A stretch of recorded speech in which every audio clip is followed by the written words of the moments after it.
Dear students of class 7, good morning. पिछले turn में आपको मैंने 4.2 एक्सरसाइज के क्वेश्चंस कराए थे जिनमें सिंपल इक्वेशन से ही सॉल्व की गई थी। आज 4.3 एक्सरसाइज स्टार्ट कर रहा हूँ।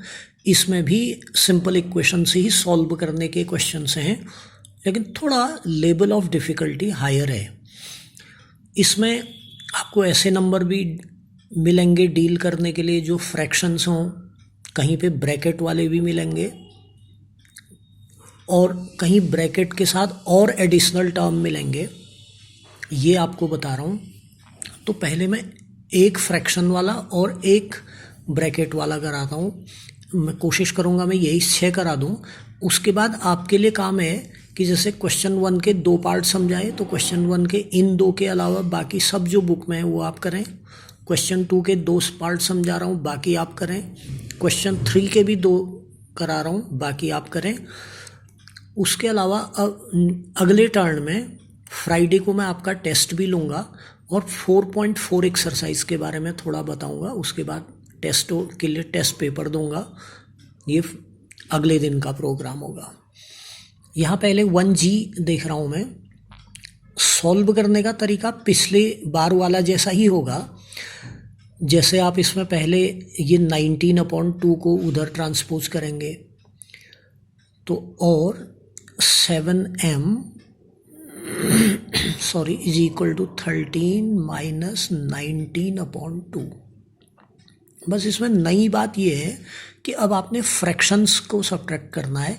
तो 13 को आप 13/1 मान लेंगे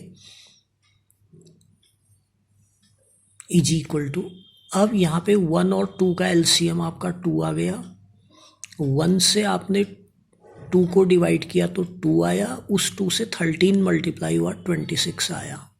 माइनस ये 2 से 2 डिवाइड हुआ 1 और 1 से 19 मल्टीप्लाई किया 19। इस तरह से फ्रैक्शन सब्ट्रैक्ट होती हैं। यहाँ पे आपने 2 फ्रैक्शंस को सब्ट्रैक्ट किया, ठीक है। और सब्ट्रैक्ट करने का तरीका मैंने क्या बताया, दोबारा सुनिए। 1 और 2 का एलसीएम 2 है। पहले ये डिनोमिनेटर्स का एलसीएम लेते हैं जो कि 2 है। फिर इस एलसीएम को ये डिनोमिनेटर से डिवाइड किया तो 2 को 1 से डिवाइड किया तो 1 2 या 2 आया। उस 2 से 13 मल्टीप्लाई हुआ तो 13 2 या 26 बन गया। फिर माइनस 2 से 2 डिवाइड हुआ 1 और उस 1 से 19 को मल्टीप्लाई किया तो 19 आया। फिर 7m इज इक्वल टू आ जाएगा, जब आप इसे सब्ट्रैक्ट करेंगे तो ये 7/2 आ गया, ठीक है। अब जब आप m इज इक्वल टू निकालोगे तो ये 7/2 तो राइट साइड में ऑलरेडी है। अब जो ये 7 था ये अपॉन में जाएगा। अपॉन में एक 2 ऑलरेडी है तो ये 7 इस तरह से लिखा जाता है 2 मल्टीप्लाइड बाई 7। जो यहाँ पर इस बात को, ये वाला स्टेप ध्यान से समझिए बच्चों। ये जो 7 था डिवाइड में इसलिए गया क्योंकि यहाँ m के साथ 7 मल्टीप्लाइड था, इसलिए डिवाइड में गया। अब डिवाइड में इसको लिखना कैसे है, एक ऑलरेडी 2 डिवाइड में 7 डिवाइडेड बाई 2 में 2 ऑलरेडी है, तो जो दूसरा नया आ रहा है 7 वो ऐसे लिखा जाएगा मल्टीप्लाइड बाई 7। फिर 7 से 7 कैंसिल हुआ 1 टाइम, तो आपका आंसर आया 1/2। इसको समझने के बाद आप दोबारा इसे सॉल्व कीजिएगा। इस वाले में थोड़ा इजी है ज़्यादा, फिर देखिए आप इससे और क्लियर हो जाएगा। 2y इज इक्वल टू आ जाएगा 37/2, वहाँ पहले से है, वहाँ मतलब राइट साइड में, और 5/2 ट्रांसपोज होके आ रहा है -5/2। और 2y इज इक्वल टू 2 और 2 इसका एलसीएम खुद 2 हुआ।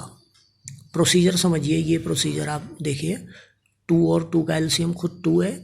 अब 2 से 2 डिवाइड किया 1 आया, जैसे हम यहाँ भी कर रहे थे डिवाइड, तो यहाँ भी 2 से 2 को डिवाइड किया 1 आया। उस 1 से 37 न्यूमरेटर मल्टीप्लाई किया, 37 × 1 37, माइनस उसी तरह से यहाँ पे 5, उसी तरह से मतलब 2 से 2 को डिवाइड किया 1 आया। उस 1 से 5 मल्टीप्लाई हुआ तो 5 आया। और 2y इज इक्वल टू, अब 37 में 5 सब्ट्रैक्ट हुआ तो 32/2 आ गया। अब यहाँ 2 से 32 कैंसिल हो सकता है, पिछली बार नहीं हो रहा था कैंसिल, इस बार कैंसिल हो सकता है। 2 से 32 कैंसिल, 16 आ गया, तो 2y इज इक्वल टू 16 आ गया, और y इज इक्वल टू आ जाएगा 16/2 यानी कि 8, तो y इज इक्वल टू 8 आ गया। ये फ्रैक्शन वाले क्वेश्चंस थे, यानी कि आपको फ्रैक्शंस को ऐड और सब्ट्रैक्ट करना आना चाहिए, तो आप इनको कर लेंगे, प्रोसीजर वही है। ब्रैकेट वाले में क्वेश्चन 2 में भी हैं और क्वेश्चन 3 भी ब्रैकेट वाले ही हैं। पहले मैं क्वेश्चन 3 के पार्ट कराता हूँ, अगर वीडियो लंबा बनेगा तो मैं फिर 2 नहीं कराऊँगा। पहले जो ज़्यादा डिफ़िकल्ट है उसे देखिए। जहाँ ब्रैकेट वाले क्वेश्चन होंगे, पहला काम ब्रैकेट खोलना होगा, तो कैसे खुल रहा है देखिए, और 4 + 5 से p को मल्टीप्लाई किया तो आ गया 5p, और +5 से -1 मल्टीप्लाई हुआ -5, दिस इज इक्वल टू 34 आ गया। उसके बाद इसको सॉल्व करने के लिए आपने p वाला टर्म एक तरफ, विदाउट p दूसरी तरफ करना है, ठीक है। तो इक्वल के राइट साइड में आप 4 को भी ले जाएंगे और -5 को भी ले जाएंगे, और 5p को आप लेफ्ट में ही रहने दें, तो 5p मैंने लिखा। इसके बाद मैंने सीधे इक्वल लगा दिया, मतलब जो ये 4 और -5 है इसे मैं राइट में ले जाने वाला हूँ। अब राइट में ऑलरेडी 34 है, पहले तो 34 को लिखा जाना है। अब सोचना है कि ये 4 जब इधर आएगा तो क्या बनेगा, ये एडेड है, +4 एडेड है, तो यहाँ आके -4 हो जाएगा। ये -5 है, तो इक्वल के दूसरी तरफ जाके +5 हो जाएगा। अब ट्रांसपोज हो गया। अब उसके बाद सिंप्लीफाई करना है, तो और 5p इज इक्वल टू, अब इसे सिंप्लीफाई करने का मतलब पहले 34 में 4 सब्ट्रैक्ट करो, ओरली कर लो। 34 में 4 सब्ट्रैक्ट किया 30 आ गया, 30 में 5 ऐड किया तो 35 आ गया। तो पहले इन 2 को सिंप्लीफाई किया, 30 बना, 30 में 5 ऐड किया 35 आया। आगे आप कर सकते हैं, जिन्होंने 4.1 और 4.2 की है वो आगे इसे खुद कर सकते हैं। p इज इक्वल टू 35/5 आ गया, और फिर p इज इक्वल टू आ गया 7, ठीक है। इस तरह से ब्रैकेट वाले सॉल्व होते हैं। यहाँ बच्चों में एक और बात बता रहा हूँ, मैंने ये 4 + 4 -5 इन 2 को मैं पहले ही सिंप्लीफाई कर सकता था, मैंने नहीं किए पहले। मैंने सोचा पहले p वाले टर्म एक किनारे और विदाउट p दूसरी तरफ कर लूँ, और उसके बाद मैंने सिंप्लीफाई का काम एक साथ किया, ये ज़्यादा ठीक रहेगा। सिंप्लीफाई पहले भी हो सकता था ये 2 टर्म। फिर इसमें देखिए दूसरा ब्रैकेट वाला क्वेश्चन, और 0 इज इक्वल टू 16। पहला स्टेप मैंने क्या बताया था, ब्रैकेट खोलने का, तो +4 × m 4m -24, ठीक है। अब यहाँ जो वेरिएबल वाला टर्म है इक्वल के राइट साइड में, लेफ्ट में सिर्फ 0 है, सारे टर्म बाकी राइट में।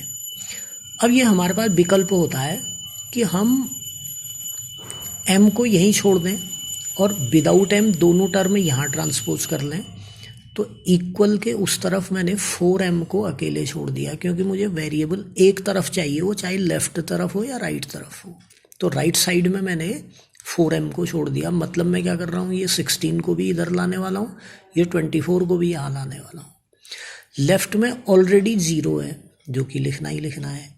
फिर +16 इधर आके आएगा -16, और -24 इधर आके होगा +24। अब इन तीनों को आप कंबाइन करोगे तो 24 में 16 सब्ट्रैक्ट किया 8 आया, 8 + 0 8, 8 इज इक्वल टू 4m, ये हो गया। यहाँ से अब 8 / 4 इज इक्वल टू m, ये हो गया। तो और m इज इक्वल टू आ गया 2। तो इस तरह से ब्रैकेट वाले इक्वेशन से सॉल्व होने। आप पहले इन्हीं 2 को सॉल्व कीजिएगा देख के, उसके बाद आप इस जैसे दूसरे पार्ट क्वेश्चन 3 के कीजिएगा।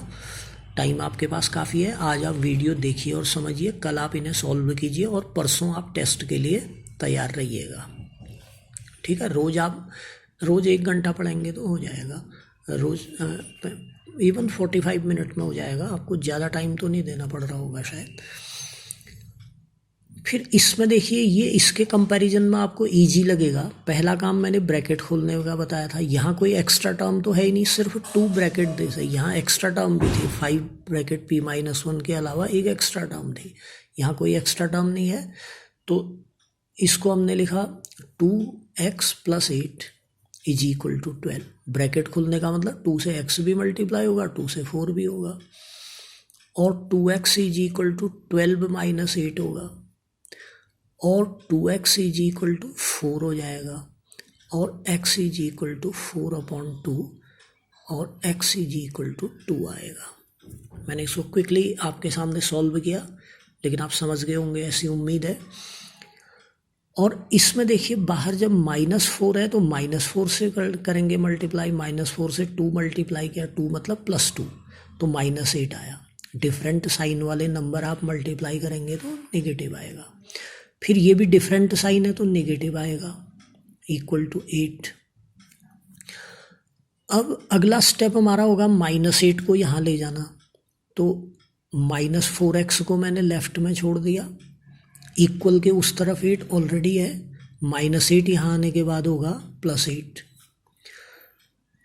और सॉरी यहाँ भी और आप लिख लीजिएगा, जगह कम थी, -4x = 16 आ गया, और x = 16 राइट साइड में पहले से है। अब इस -4 का क्या करें, ये डिवाइड में -4 जाएगा। देखो बच्चों, यहाँ पे हमें ये देखना है कि कोई बच्चा ये सोच रहा होगा कि -4 था, इधर जाके +4 क्यों नहीं हुआ। हमने ये नहीं देखना है, हमने देखना है कि x के साथ उसका क्या ऑपरेशन है। x से -4 मल्टीप्लाइड है, आपको वेरिएबल के साथ उसका रिलेशनशिप देखना है। जैसे यहाँ वेरिएबल के साथ, वेरिएबल टर्म के साथ ये एडेड है, इसलिए यहाँ जाके सब्ट्रैक्ट हुआ, यहाँ मल्टीप्लाइड नहीं था। यहाँ वेरिएबल के साथ मल्टीप्लाइड है, इसलिए यहाँ आके डिवाइड होगा, और वेरिएबल से जिस नंबर से मल्टीप्लाई है उसी से डिवाइड होगा, ऐसा नहीं कि +4 हो जाएगा। -4 से मल्टीप्लाइड था लेफ्ट में, -4 से ही डिवाइड होगा राइट साइड में, ये समझ रहे हैं आप। फिर और x = आ जाएगा -4, क्यों, 16 का साइन कुछ नहीं है, माने पॉजिटिव है, 4 का तो नेगेटिव दिख ही रहा है, डिफरेंट साइन को डिवाइड करेंगे तो नेगेटिव आएगा, बाकी 16 / 4 तो 4 होता ही है। ये आपके आंसर्स हैं। तो आज आपको 4.3 एक्सरसाइज करनी है, अगले टर्न में आपको मैं टेस्ट दूंगा, +4.4 थोड़ा बताऊंगा, वर्ल्ड प्रॉब्लम्स हैं उसमें, इसे आप कीजिएगा। Thank you.